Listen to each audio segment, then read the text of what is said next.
আসসালামু আলাইকুম বন্ধুরা, আশা করি সবাই ভালো আছেন। তো বন্ধুরা, যে কবুতরগুলো দেখতে পাচ্ছেন, এই কবুতরগুলো আমি অনেক শখ করে পালতাম। তো কবুতরগুলো আমি বিক্রি করে দিব, কারণ হচ্ছে আমি তো দেশের বাইরে থাকি। অনেকে জানেন, অনেকে হয়তো জানেন না। তো যারা জানেন না তারা জেনে গেলেন আর কি। কবুতরগুলো বিক্রি করে দিব, যদি কেউ নিতে চান তাহলে স্ক্রিনে দেওয়া নাম্বারে যোগাযোগ করতে পারেন।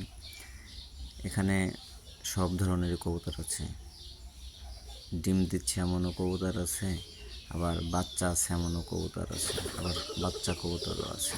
প্রয়োজনে যোগাযোগ করবেন, কবুতরগুলো দেখতে থাকুন। ধন্যবাদ।